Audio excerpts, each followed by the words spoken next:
po makita yung totoong sitwasyon sa ating AOR. So makita po natin talaga, makausap yung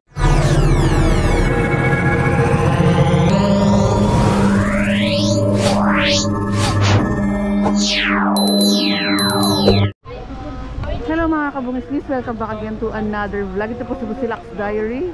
Hatid ang mukha ng balita. Barangay 326 Zone 33. Kasama po natin si Major Ermino. At ito po pinuntahan po natin yung barangay. Good morning po.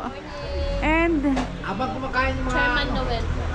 ayan, Chairman, good morning po. At mga kagawad. Saan po galing chairman yung mga dito po sa area ko po sa Makati po. Makati. Lubog po eh.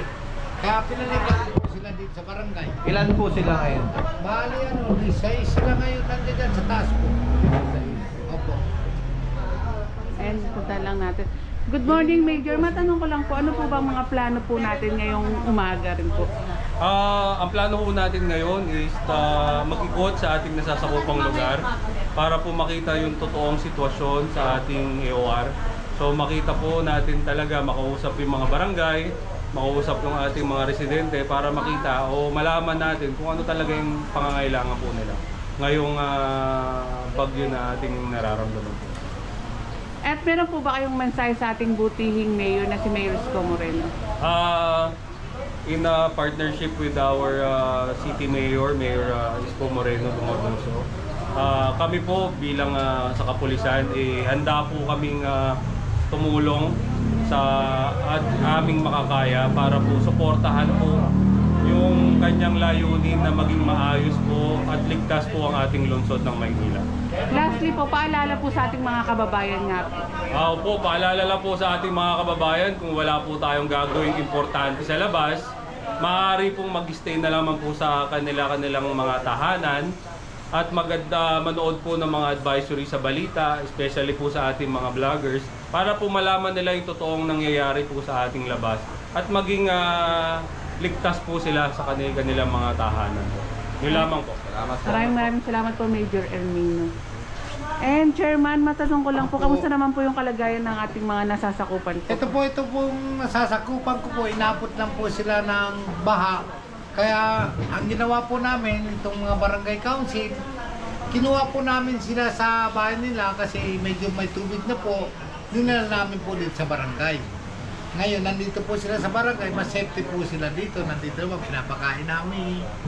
Tsaka nandito, masaya naman sila dito sa barangay kasi may natutulugan sila, may pagkain pa, wala namang problema, maayos.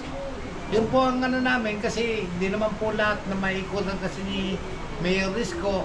Siyempre, tumutulong po kami mga barangay official para ikutan namin yung mga nasasakupan namin. Yung iba po, baha talaga sa loob ng bahay. Kaya dinadala namin dito sa barangay. Yun lang po, para wala naman po sa amin masabi. Mensahe po kay Yorme po. Yun lang po, ang ano namin kay Mayor, kasi hindi naman po lahat talaga, sinasabi naman sa amin Mayor, kami mga barangay official, barangay chairman, sana tingnan namin dito sa nasasakupan namin. Kung ano pong binaha, matulungan namin dito sa barangay, para safety naman po sila lahat. Maraming salamat. Ano po pangalan niyo, Chairman? Chairman Noel Lucy po, barangay 326. Salamat po, Chairman. Salamat po.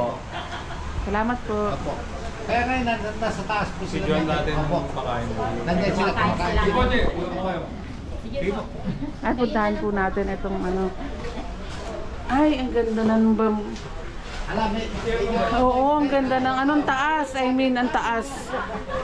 At ito po ang ating mga kababayan na binigyan ng pagkain ni Chairman. Salamat kay Chairman. ayan po, pinakain ko po sila.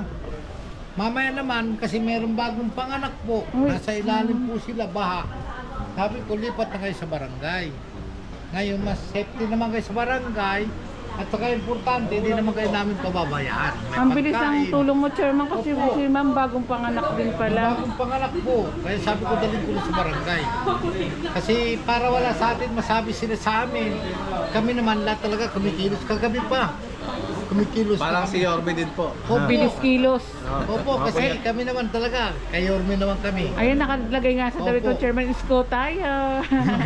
Salamat, Lahat naman Chairman. po, almusal kanina, nag-almusal din. Oh. Kamusta po, Nay? Okay lang naman po kayo?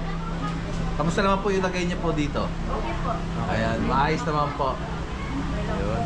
Yung bata kasi ang inano namin yung bata. Oo po, bagong panganak, hindi ko na lang papakita. Saan po sila banda? Yan lang po sa Makata, yung po yung may tubig na yan. Ay, yung dinaanan kanina na baha. Yung tubig na yan. Mas mataas yung tubig niya kagabi, sigurado. Oo, mataas yan kagabi.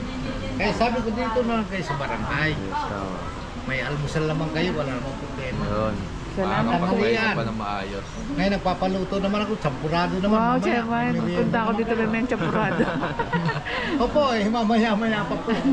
At least naman, masaya naman ako nakikita ko sila, safety. Panatag po, Opo. panatag. Hindi ko naman sila pinababayaan. May pagkaisip, okay lang. Tulong-tulong kami mga barangay official. Opo. Sabi ko, para safety. Opo. Lahat. Salamat po, Che. Salamat, Chairman, sa malasakit mo sa iyong mga nasasakupan. Ito nga, bagong galing sa orthopedic. Oh. Nabali rin yung paa niyan. Kaya sabi ko, dito ka na muna sa taas. Kaya mga bata, wag na muna maglulublob dyan sa tubig. Dito na lang kayo sa taas, matulog. Pag nagutom, sabihin nyo, may pagkain naman sa baba. Opo. Salamat, Nay. Salamat po. Hindi ko na lang ipapakita yung mga nandito rin po. Ay, ang dami pala talaga. Dito rin pala, Chairman, meron Dito din. kabilang barangay to. Kabila pala to. Opo, 328. Ayan. Salamat, Chairman. Opo. Thank you po. And ito nga po yung tinuturo kanina ni Chairman, and mas mataas siguro to kagabi nga po. And shout out sa ating mga masisipag magigiting na mga kapulisan.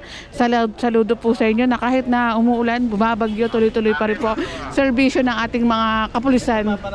Ayan mga kabungis. Then dito naman tayo sa kabila barangay. Magkaiba pala yung barangay 326 at 328. Ito rin po na tumulong din po.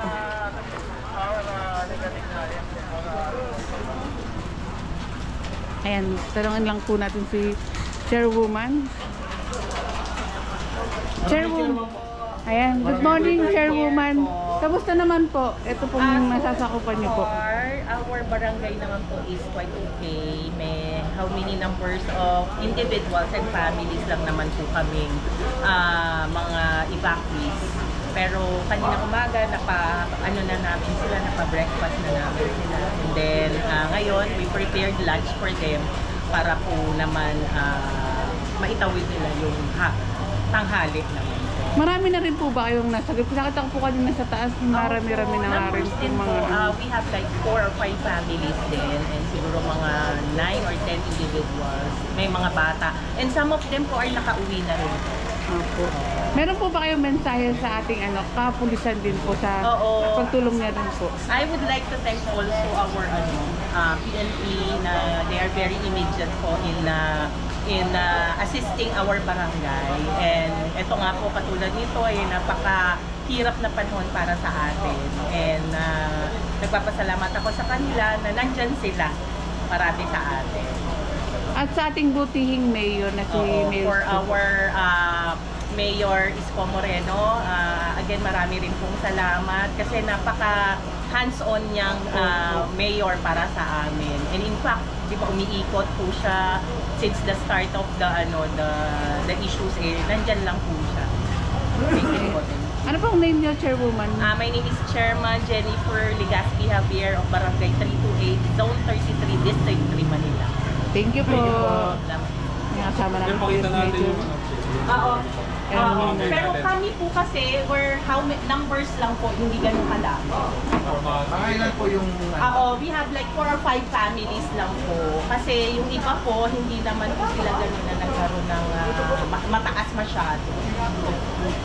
Kaya, saan po silang resident? dito po sa looban. Kasi we're in a creek po kasi. May creek po dyan. Ngayon po siguro hanggang na lang, knee level na lang po. Pero kagabi pa lang hanggang so yung iba po nandito, dito sila na po. And Chairwoman, napansin ko may CCTV po kayo. Talaga kikita nyo talaga yung mga nasasakupan nyo rin po. And in fact, meron po kaming basketball court dyan. Kanina, may mga batang naglalaro na, swimming. So, may public address naman kami and in-announce ko na pauwiin yung mga bata. Kasi we're distributing doxycycline for the leptospirosis. So, kasi that's for the adults, mga bata, wala po kasi kami naman po. So, immediately naman umuwi mo. Paalala po sa inyong mga nasasakupan po. Maalala ko lang, be safe and be dry kasi hindi natin alam until when itong ating bagyo. Basta the barangay is always here. Tutulungan namin kung hanggang saan ang extent na pwede namin mahihintay. Ayan, maraming salamat po sa inyong malasakit po at pagmamahal sa inyong nasasakupan. Sir, pasok po tayo.